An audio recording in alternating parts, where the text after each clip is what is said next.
Today was my first trip on a shark release, and it was just an incredible experience to be part of it and see the whole thing from start to finish.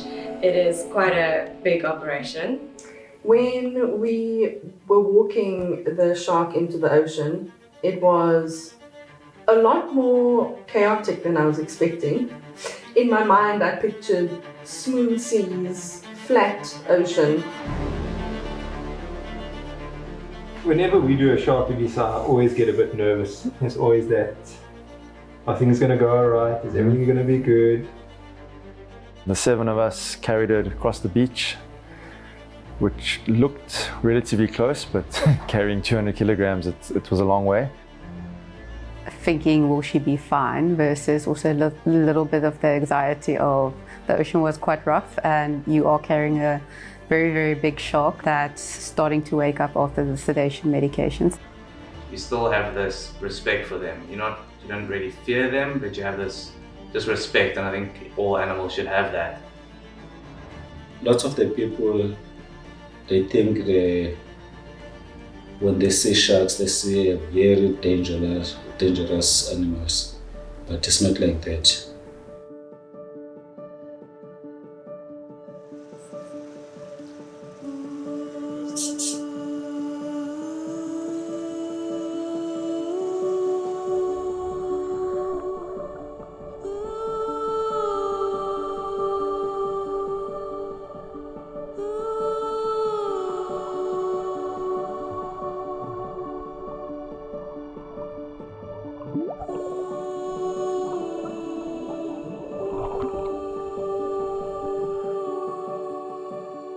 I like working with sharks. When I grow up, we used to see the shark as a very bad animal, is biting the people, is killing the people. But when I grow up and then I have to learn how to work with the sharks, it's the same as to working with other animals.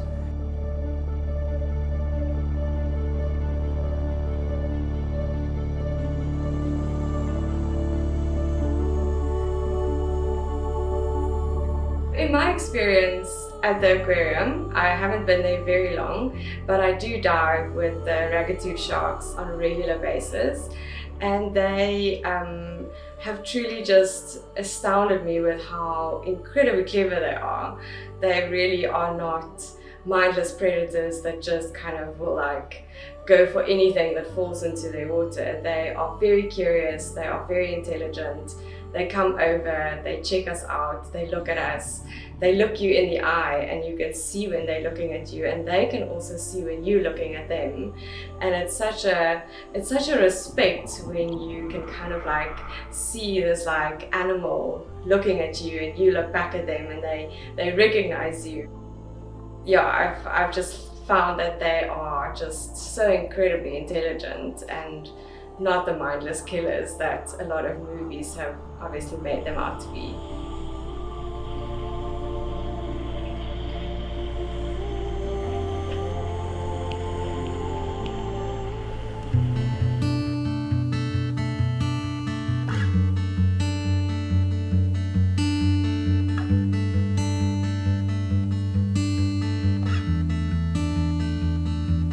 Well, first of all, we have to identify which shark we're going to release, and in this case, Jane, she's also getting to that size of where she's a bit too big to be able to handle.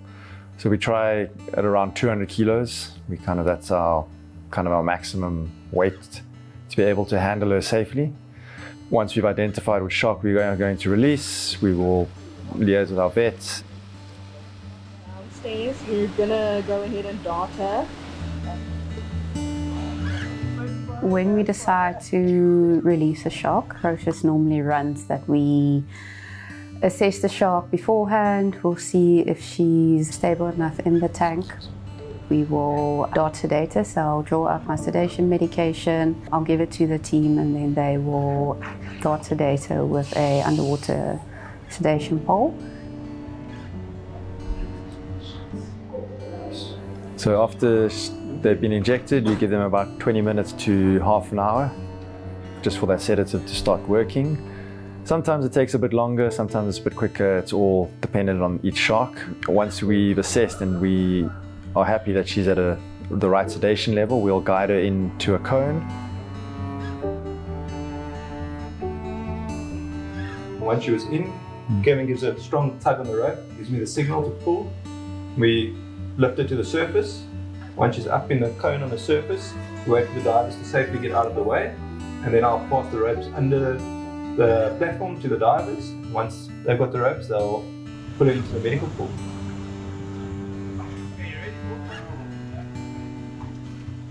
Once she's in the medical pool and we've added a little bit of anesthetic to the water, just to take her down to a safe handling level, the vet will give her the reversal drugs for the injectable sedative.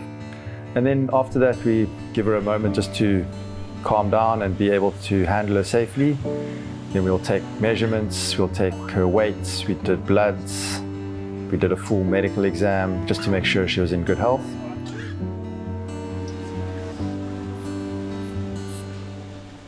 Once the vet was happy with everything there, we'd lift her out of the medical pool with our hoists and then across onto the roof.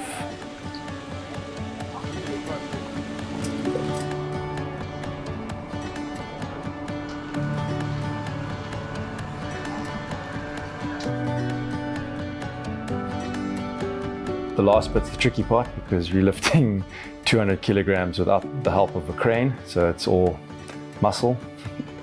And all the weight of the shark is in the front third and then very little at the back. So the guys who are lifting the head end have to lift a lot of weight.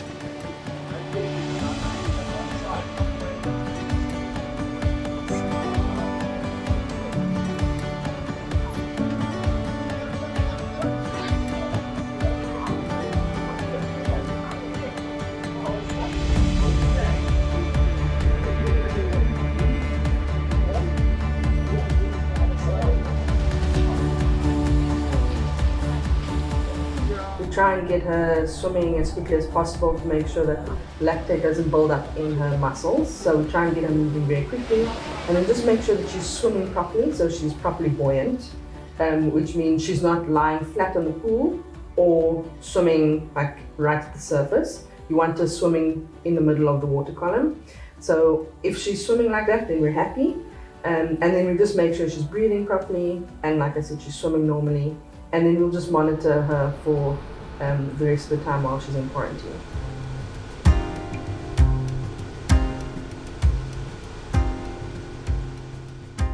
Often had it on field trips where we're releasing sharks and people will come up to us and say to us, "We swim at this beach, but you're going to put a big shark in now, are we in danger?" And it just shows that a lot of people have a very skewed perspective on sharks, and they don't realize that sharks are not man-eaters. They're not going to just come and bite you. And it's quite cool to educate people when you're on the beach and explain to them about sharks and just a bit of a background, where the sharks came from, where they're going, why we're releasing. I've been diving recently and I was hoping to see a large shark, but unfortunately I wasn't lucky enough. I want to see them because they're magical. They are there 1 second and gone the next. They swim by you and they fill you with this like awe, and you're so awestruck because they're like amazing. And I'm just like, oh, I want to see them again. Like, oh, that was such a cool experience.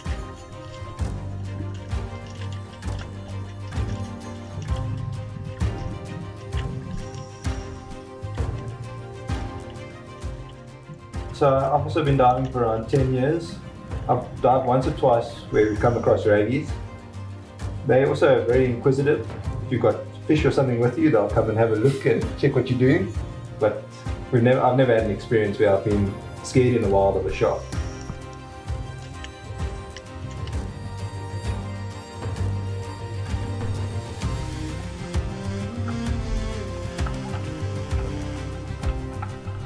They are so elegant when you're handling them, but at the same time, like with a quick ripple of their muscles, you can feel their power.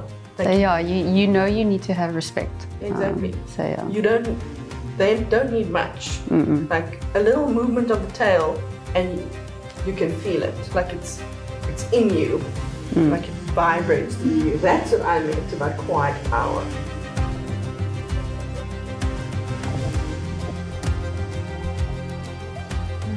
Mesmerizing. I'm just always like astounded on all the different types of sharks and all the different colors and the different forms and shapes, and there's so many. So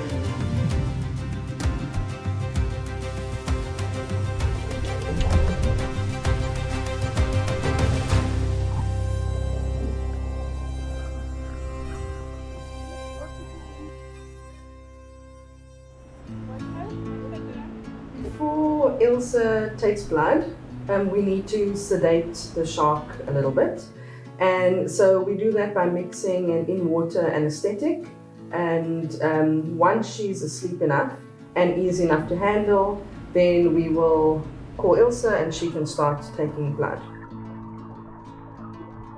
in quarantine, we took bloods multiple times just to monitor her stress levels, and then also just to see how her blood stabilizes over time, and if that blood has stabilized and is back to normal, we then start assessing at what time and date will be a good time to release it.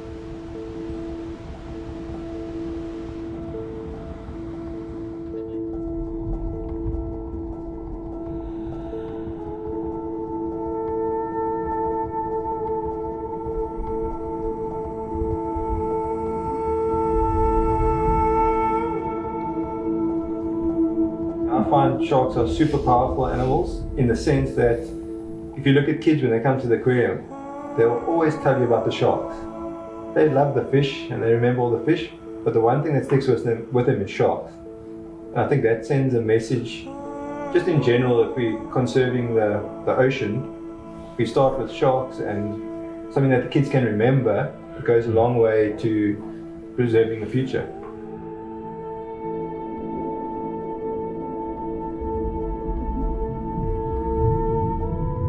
Ragged-toothed sharks themselves look scary. They've got these big teeth that make them seem much scarier than they actually are, but you get into the water with them and they don't even look at you. They swim past you, they're very calm. And we have sharks to show people that actually these animals aren't the man-eaters that everyone portrays sharks as. They play such a vital role in the ecosystem, and we need to educate people on how important these animals actually are. With them being very docile and us diving in the exhibits, it shows a lot of the public how sharks aren't these big scary things. So even though they've got big teeth that you can see, they are very, very chilled animals.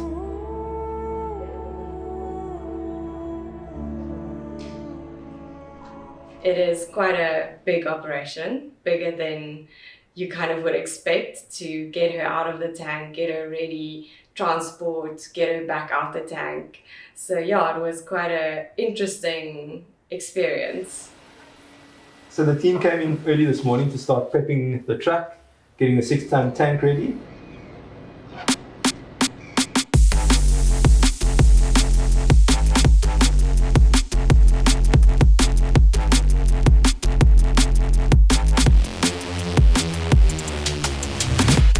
Yeah, so once the truck was ready and in the hoist room, we assembled the team on the roof. Getting her out of the porta pool takes a lot of hands, especially lifting her up and out is harder than putting her in. So we had to get a few more hands there this morning. Yeah. What is one go manage? So. We need hands, please. Hands up, please.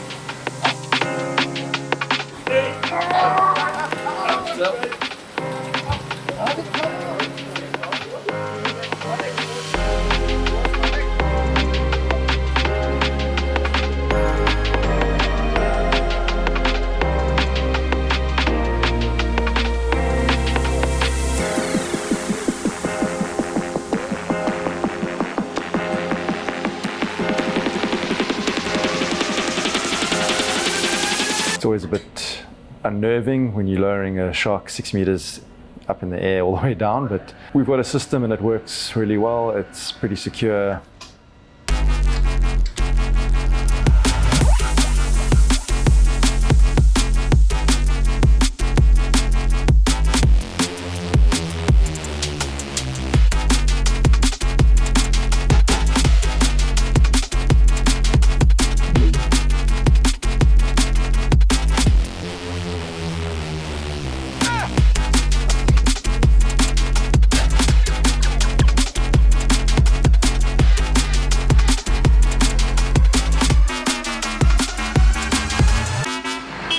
Pack the last few bits and pieces on and hit the road.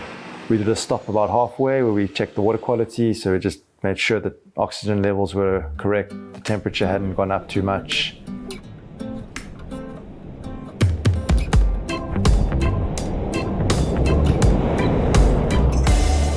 We checked out 2 locations today. We chose the better one, the one with slightly easier access.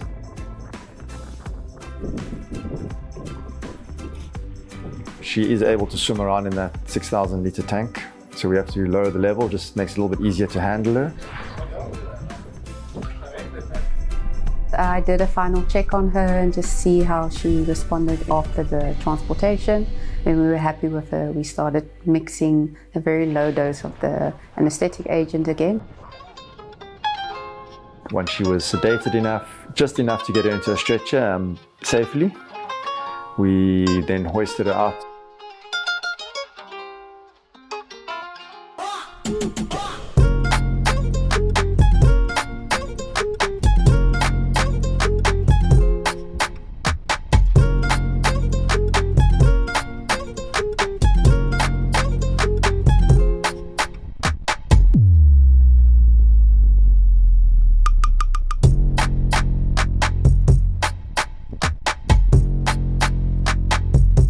A local company that offered their time to lend us one of their cranes to help us get the shark out.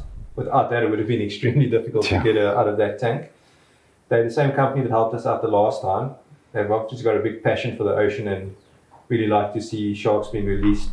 Very kind of them.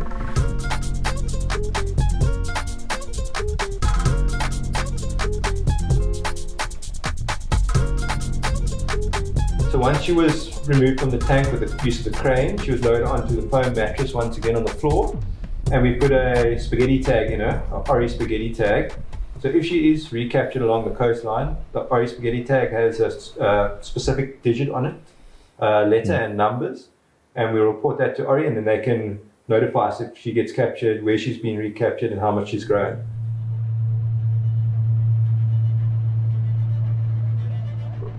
So we walked in with her. She was pretty heavy. She's quite a big girl, so it was quite a heavy package to carry to the beach. Being the guy on the side, outside the water, you've got to deal with the crowd control, make sure everybody's safe. And there were quite a lot of waves, very poor visibility. And once we got her into the water, we could take the weight off ourselves. It was kind of just like checking that her tail was starting to move. That kind of gives us an indication that she's waking up. She woke up relatively quickly and she was strong.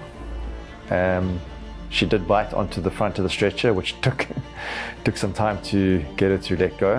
When she decided to wake up, she woke up and decided it's time to be free, and she just swam off. Like watching her swim off into this very sandy water and then not knowing where she was gave my heart like a little, like my heart skipped a beat. And also her turning around back on us, so. Yeah, she did turn around. She actually turned around and swam back towards us, and it was a little bit tricky at some stages because she would disappear in the gloom and then suddenly pop up.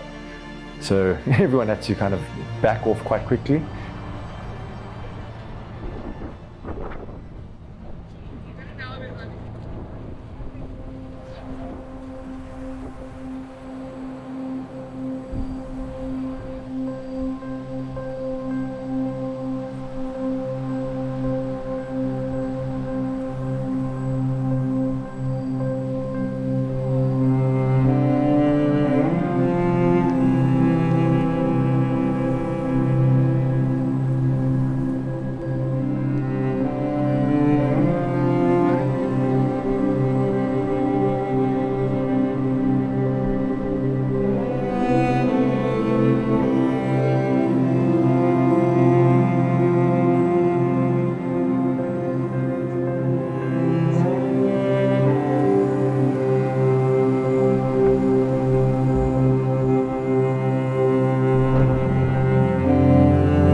But when the shark wakes up there, it was wake up and swim well to the sea, so there was no problem. It was very nice to see the sharks going back to home like that.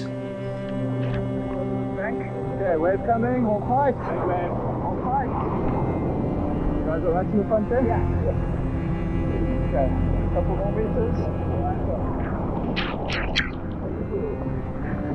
Wave coming. Okay, a little bit further. Get off the wave. You get to know these sharks' personalities quite well when you spend time with them underwater and just viewing them through the aquarium. So to see her swim away was amazing. Off the nose first. Okay guys, just remember, it's going to start waking up now. So, you're going to be very aware of where you are. So behind the...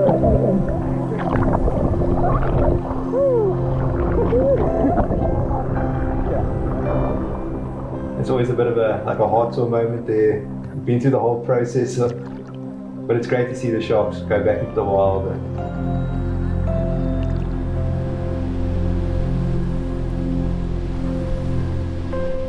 It was perfect. She disappeared back into the ocean. She's where she belongs now.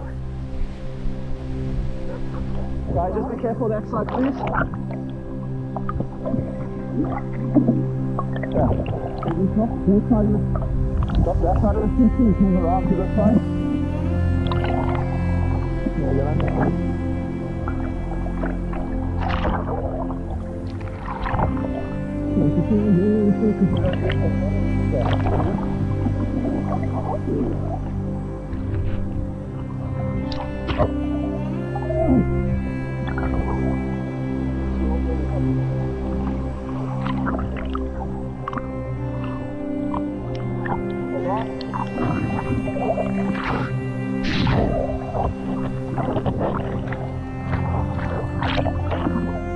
She just swam off.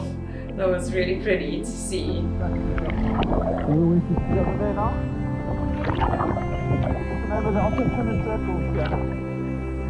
You see a bit of a dorsal fin and a tail fin, and then it gets less and less, and then that's it. That was the last time you saw her.